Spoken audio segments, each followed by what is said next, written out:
Hi, it's Miss Roosevelt. I want to come in and say hello, let you know which books I am reading, and ask you what books are you reading for the week. I am really excited because I've been able to finish a couple of books and move on to the next one. And then I want to share with you the financial challenge book that I was talking earlier about. So first things first, the books that I finished One Crazy Summer by Rita Williams Garcia. This is a junior fiction book, a little over 200 pages, and it was a really nice book. I heard about this book through the book club that I joined on Goodreads, which is Clutch, and they focus on reading African American authors' books. And I'm glad I joined the challenge because I get to find out about authors that I never knew, were out there, and I can read their books and really expand my knowledge base. Now, this book it follows three young sisters who travel from New York to California to spend one crazy summer with their mother in California. So you go through why she doesn't have the kids, why she and trying to get a relationship with the mother because she left the kids when the youngest one was just born. So and it's during the time of the Black Panthers, so there's a lot of Free Huey Newton in the book. So pretty good book. If you're interested in it, pick it up. I picked it up from the local library, and I get to keep it for 3 weeks, so I'm gonna turn it back in. The next book that I finished is an audio book that I had on my iPod, and it is James Patterson's and Maxine Petro, and the name of the book is 12 of Never, and it is one of the murder club the murder club. And in the murder club there are the women's murder club. Oh man. In the murder club is a detective, police detective, a coroner, a newspaper reporter, and then there is a prosecuting attorney in the club, and they help each other solve different cases. And the 12th of Never means they're on the 12th book in the series, so I'm already looking forward to book 13. And of course there was a lot of killing and finding out the whodunits and all of that in that book. I enjoyed it.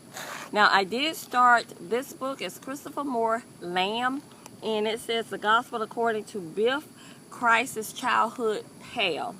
And of course, Biff is a fictional character that Christopher Moore created to try to tell the gospel of Jesus Christ in a different light, from a different perspective. And it's quite funny. It's really humorous. And what else?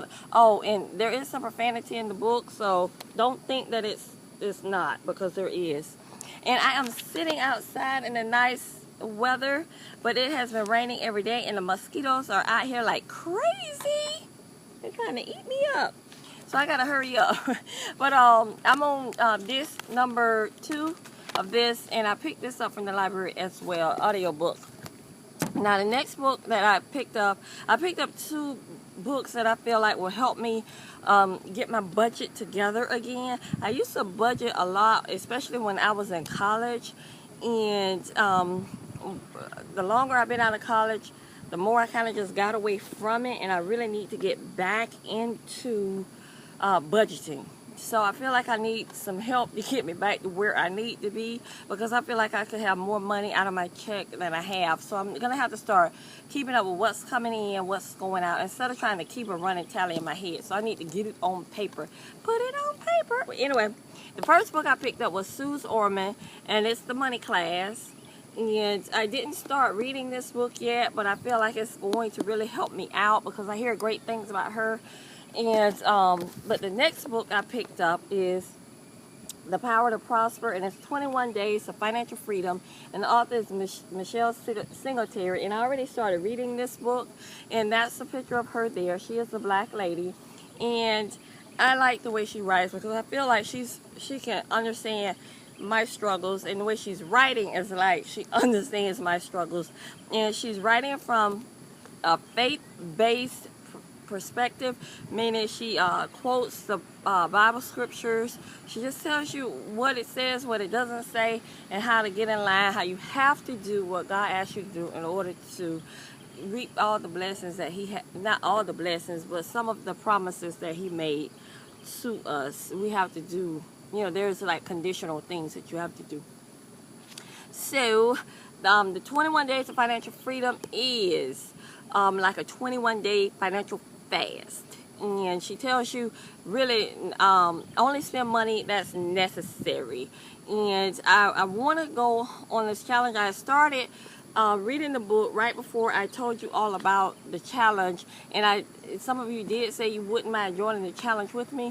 But the thing about it, you will have to have the book in order to join the challenge. So you can go to your local library and look for the book. If they don't have the book there, see if your library participates in like an interlibrary loan type thing. So what'll happen is this library will borrow the book from another library, bring it to you, and you can hold on to it for 3 or 4 weeks or whatever, and then turn it back in, and then they'll send it back to that library. So if your library doesn't have it, make sure you ask about if they can get it from another library for you, and a lot of times they will. But so yeah, in this book, the 21 days are different activities that you have to do on the 21 each day for the 21 days. And that's what I'm saying, you really need to have the book, because you're not going to know what's going on if you don't have the book. So let me know if you're serious about it. Maybe we can start August the 1st, and let me know if you get the book. I think August 1st will be almost 2 weeks away.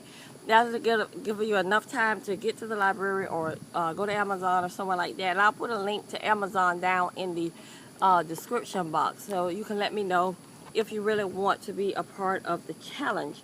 Now, so that's that. And I want to say that these mosquitoes are eating me up. But so I had to go in the house.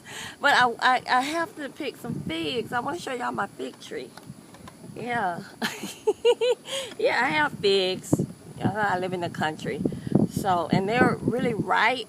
I picked about a handful like this for my sister, and I gotta pick some more because they're like super ripe. So I'm gonna see if I can take you over so you can see the figs that I have, okay? The figs on the tree, and they are like ripe, ready to be picked.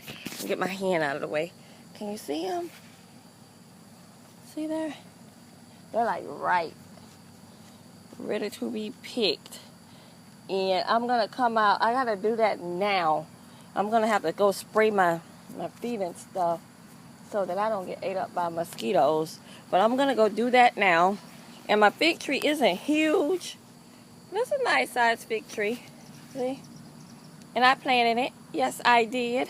Okay, so that's it. Y'all have a great day, okay? And don't forget, let me know what you're reading down in the comment section. And I'll talk to y'all later. Bye.